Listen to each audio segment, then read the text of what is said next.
permiso, déjenme iniciar felicitando al Instituto Belisario Domínguez y al Senado de la República, al senador Miguel Ángel Osorio, por la organización de este foro. En lo personal, el tema del sistema de justicia penal es un tema que me parece de la máxima importancia y que ha estado muy cercano en mi vida profesional en los últimos años, tanto a nivel local como a nivel nacional. Déjeme empezar diciendo que, a mi juicio, la reforma que se da en 2008 en materia de sistema de justicia penal es la reforma penal más importante que se ha dado en este país desde el establecimiento de la Constitución vigente. Así de sencillo, a mi juicio. Y me parece una reforma por demás positiva, también lo quiero decir de inicio. Por supuesto perfectible, pero sin duda alguna necesario hacer ejercicios como este hoy y años más adelante, porque no debemos de perder de vista que pues escasos años tiene 2016 el que ha entrado en vigor de manera plena esta reforma, y para ver los efectos de un nuevo modelo de justicia penal, pues sin duda alguna se requieren muchos años más. ¿Por qué me parece una de las reformas más importantes? Porque aborda, quizá, o en mi opinión, el valor más importante después de la vida, que es la libertad, ¿verdad? El valor más importante que tenemos pues todos los seres humanos. Así de importante es la reforma que se da en materia del sistema de justicia penal. ¿En qué consiste? Pues todos ustedes lo saben, vale la pena recordarlo. Es una reforma que establece un sistema, un nuevo modelo acusatorio oral que, como dice nuestro artículo 20, tiene por objeto esclarecer los hechos, proteger al inocente, que el culpable no quede impune y que se reparen los daños que se han llevado a cabo por un delito, y se rige bajo principios que lo hacen mucho más moderno y, a mi juicio, pues más justo: la publicidad, la concentración, la continuidad, la contradicción y la inmediación.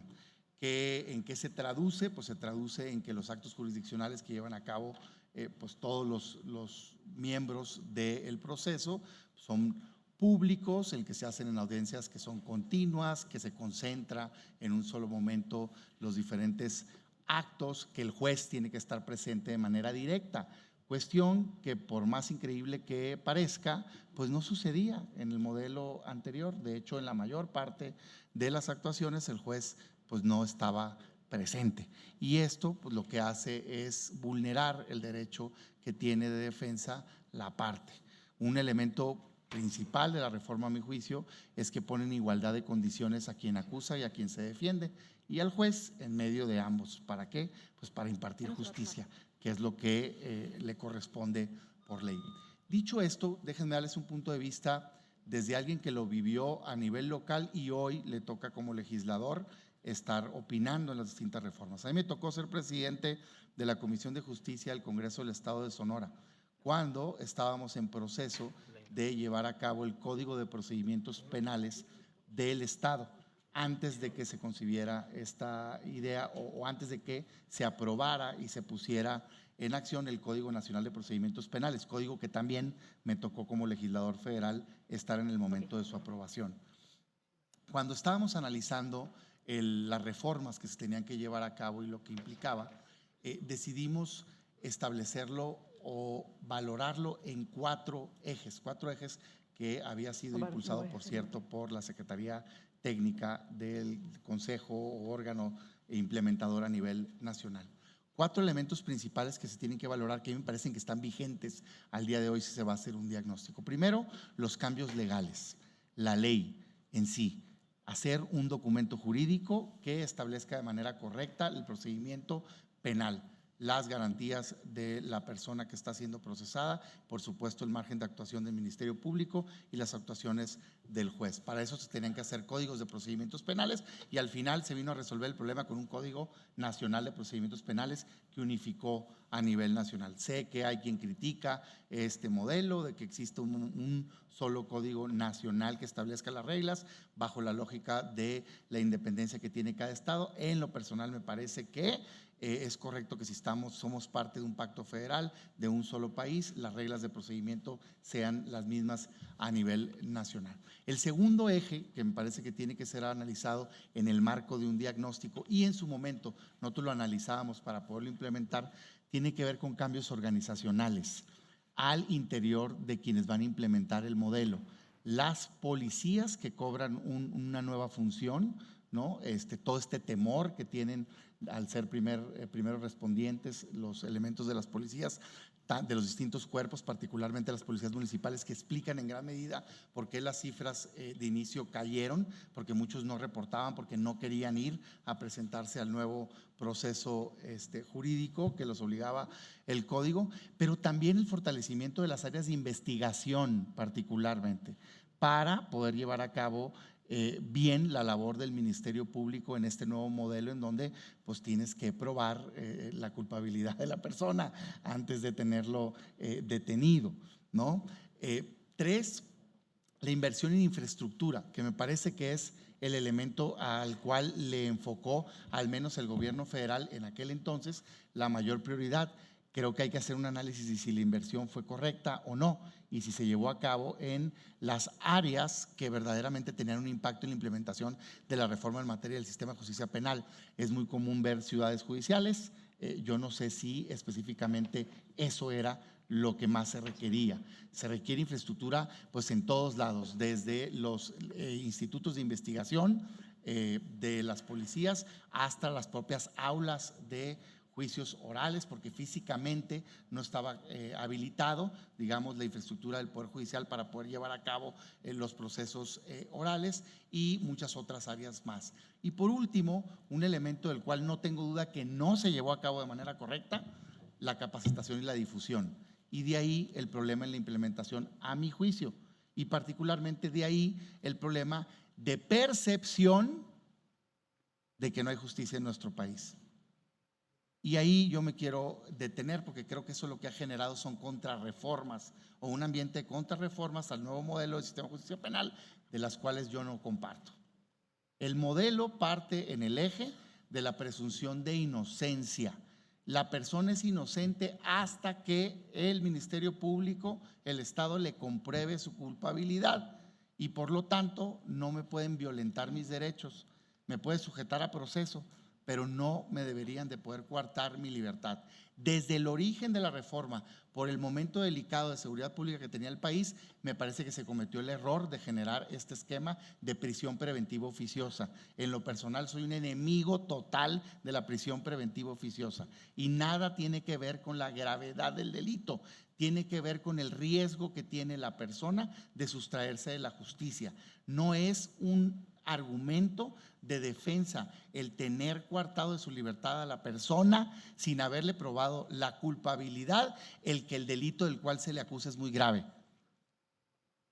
El elemento para tenerlo coartado de su libertad ya viene regulado en el Código Procesal, por cierto, y es cuando el juez valora que existen ciertas condiciones que ameritan que la persona esté resguardada para que se lleve a cabo su proceso.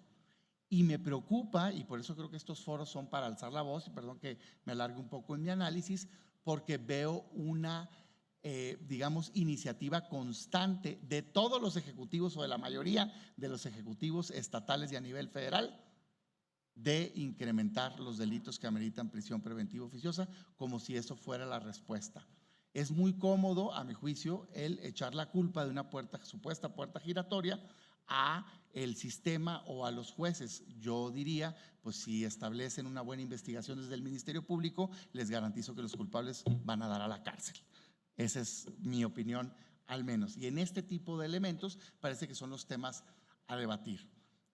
2, en términos de cambios legales, me parece que hay un desequilibrio entre las partes. Si bien en los principios del proceso se establece que las partes pueden exponer y refutar en igualdad de condiciones, no me parece que estén en igualdad de condiciones el Ministerio Público y la Defensa el día de hoy en nuestro país. El Ministerio Público, en teoría, es una fiscalía autónoma, que funcione o no como tal, pues es otra cosa, yo creo que no, pero en ley es autónoma.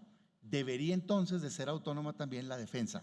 Y estoy hablando de la Defensoría de Oficio, y me parece que es un tema que deberíamos de analizar en el legislativo, el darle ese nivel a la Defensoría de Oficio. Hoy está, por increíble que parezca, dentro del Poder Judicial y a nivel estatal está dentro del Poder Ejecutivo. Hay un evidente conflicto de interés. ¿Cómo va quien defiende ser parte de quien imparte justicia? Pues no tiene ningún sentido. En términos de la capacitación y la difusión, me parece que particularmente las policías municipales, estatales y federales tienen un campo de acción muy importante en términos de capacitación, y me parece que hay que difundir el nuevo esquema para no generar esta, digamos, percepción de los ciudadanos de que la justicia se está negociando. El modelo consiste en que la gran mayoría, o para hacer viable el modelo del sistema de justicia penal, acusatorio y oral, necesitamos que 9 de cada 10 juicios no vayan a un juicio con todas sus formalidades, que tengan una salida distinta, ya sea un procedimiento abreviado, ya sea un acuerdo reparatorio, ya sea una terminación anticipada, cualquier tipo de terminación anticipada del procedimiento. Pero esto, al llevarse a cabo, genera la percepción de que la justicia se está negociando, y pareciera para la sociedad, a mi juicio, el que pues no se está haciendo justicia en México.